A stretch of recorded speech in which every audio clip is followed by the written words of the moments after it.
Hi, everybody. It's Sandra. I'm so glad you're here today. So, we're going to take a look at how I source for my items. That's a question I get a lot from people who sell online and some people who would like to start selling online. So, stick around and I will tell you how I find my merchandise. Thanks again for coming, everybody. Here we go.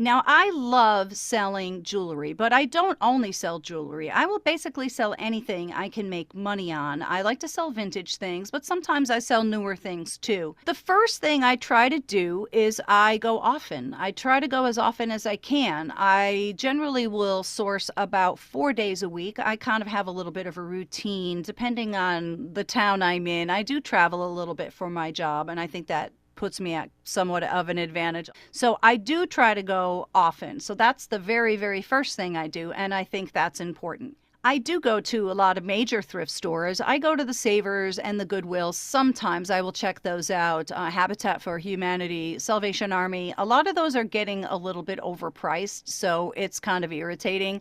I like to go to some of the smaller thrift stores. And if you don't know where any are in your area, go on Google and type in thrift stores and then put your zip code in and see if you can find any thrift stores like that. I've had very, very good luck with just these small little church thrift stores. Pricing is usually much, much better in those places, and I get a lot of my stuff in small little thrift stores. Another place where I like to source for merchandise are pawn stores. I actually have some pretty good luck in pawn stores. The thing is, they are usually about selling silver and gold, and that's sort of their strong suit. Costume jewelry, not so much. And sometimes they do have some of that behind the counter for me, and that's one place where I get lucky sometimes. If you want to try some antique auctions, then you should go to Google and you should type the word auction, and then you should put your zip code and see what comes up. You will likely get a website called Auction Zip, which is awesome. You'll be able to see if there's any auctions in your area.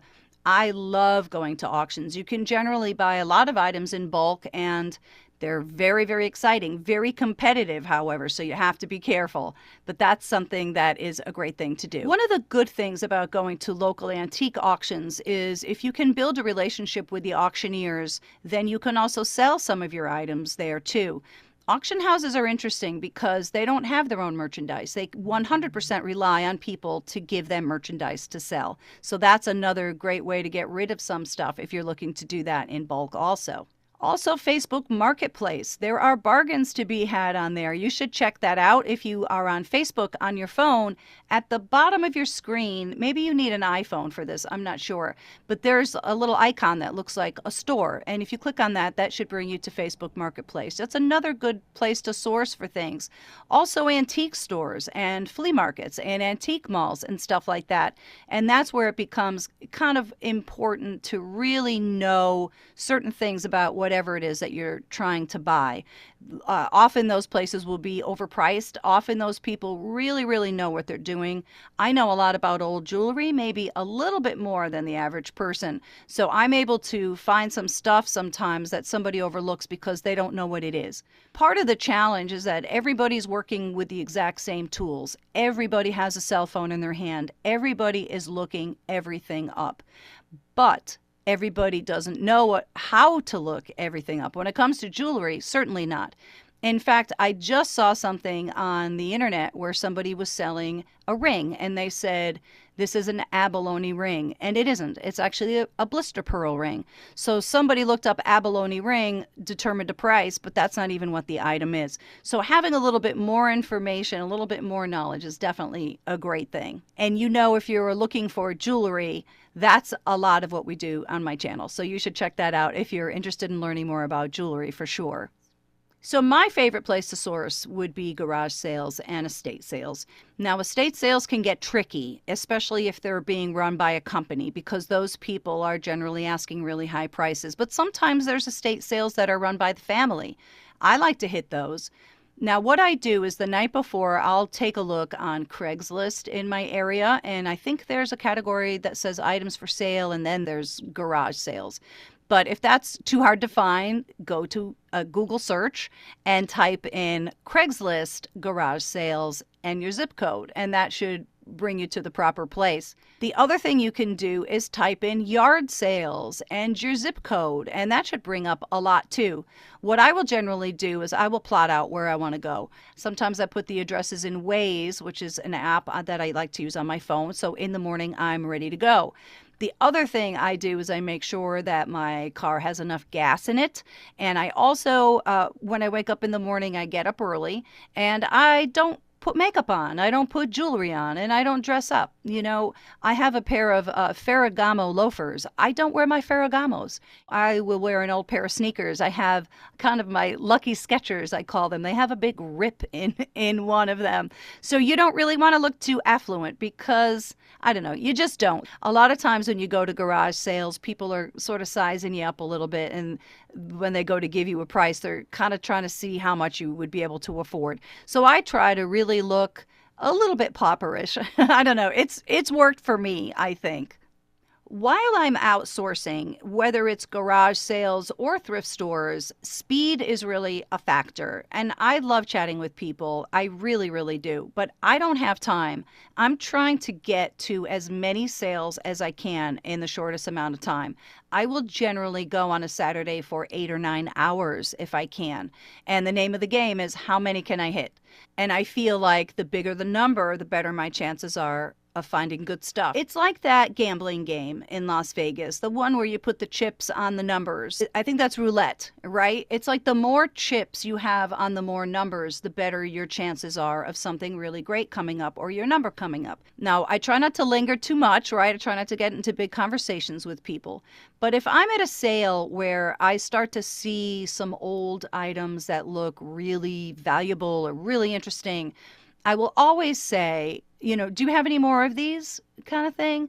If I find some Beatles reel-to-reels or something like that, hey, do you have any more Beatles stuff? And if I find jewelry that's old or real and the prices are really good, I always say, do you have any more jewelry?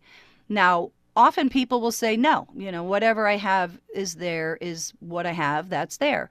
And other times people say, actually, I didn't have a chance to go through it all, but my aunt just gave me a whole bunch, or my grandmother, or whatever, or I know a friend. So that's something to think about. I love doing that. And I leave my phone number all the time at all different places. And, don't be pushy, right? Just be yourself. And if people ask me, are you a dealer? That is a little bit of a touchy question. And I try to answer that honestly. And my sort of stock answer, I say, is I might sell some of it. I will probably keep most of it. And that actually happens to be the truth. Sometimes I say, yeah, I might trade some stuff. I might sell some, trying to be casual, because a lot of times people really don't want you making a profit on their stuff, which is understandable. So I try to keep it honest. And in my case, that's actually the truth, because I do keep a lot of my jewelry, and I shouldn't be. I really should be selling it. The next thing I do when I'm sourcing, certainly at garage sales and estate sales, is I like to bargain. And you have to make sure that the merchandise is within your price range before you even try this. So say I find a whole bowl of jewelry and I see a couple of old pieces. I will pick one up and say, what are you getting for this? And if they say $1 or 50 cents or 25 cents, I will always say something like, if I just grab a huge pile of stuff, I'll put it over here and then we can come up with a price at the end, if that's okay. And people love that, right? They're having a sale because they want to get rid of their stuff. So I like to put stuff in bulk and then, maybe throw some record albums on there, maybe some books, maybe some cosmetics. I mean, whatever I think would make me money. And a lot of times I find stuff to keep too. Now, once I have that pile, I say, what do you think would be fair for this? And I try to be flexible too. One thing I don't ever do is insult anybody. There are times when I will grab a bunch of stuff and I'll say, how much is this? And someone will go $25. And I'll say, thank you so much, here you go, right? So there's a time when you don't want to beat people up over the price because it's just kind of rude, I think. So you do want to get everything for the lowest prices, obviously, because you want your profit margin to be as big as you can make it, but you gotta tread a little bit lightly sometimes in these situations. I try to keep it really fair, so I feel good about the price and they feel good about the price too, and then always, always leave my number if they have more good stuff. Another thing I think about a lot is to try not to leave any stone unturned. Now, if I'm in a questionable neighborhood and I go up to a yard sale and it looks like they really have nothing and it looks really junky, a lot of times I see other cars pulling up and then just saying, no, just and drive by. I will generally hop out of the car quickly at those. And a lot of times they're not very picked over because a lot of people just think it's junk. And often they are. But sometimes there's a shoebox, you open it up and there's treasures in there, or a box underneath the table and there's treasures in there too. So I try to stay open to it and I try to just check everything out that I can. As far as sourcing in rich areas versus normal areas or economically depressed areas, I have had luck in all of the above. It's just sort of hit or miss. Sometimes you'll go to a house that looks kind of run down and they have really great old stuff. And sometimes they don't, and sometimes when you go to a house that's kind of a little bit like a mansion, the prices are fine. Sometimes those places are very overpriced too. So you never really know. One time I was driving through Bridgeport, Connecticut in a very, very economically depressed area, and someone was having a little sale on their sidewalk. So I hopped out of the car. I mean, it wasn't unsafe or anything, Anyway, I hopped out of the car. And I found a very rare and valuable record there. It was a Beatles record. It was their Christmas fan club record. So it wasn't a record that was available in the store. You had to be a member of the fan club. So because of that, it's scarce.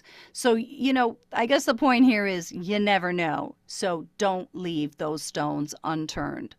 Well, those are some of the things that I could think of that I do when I source for things to sell. If you have anything that I didn't mention, please share that below. Subscribe to my channel if you would be so kind. I'd like to thank you so much for coming, everybody. I hope this is helpful. I'll catch you next time, all right? Bye-bye.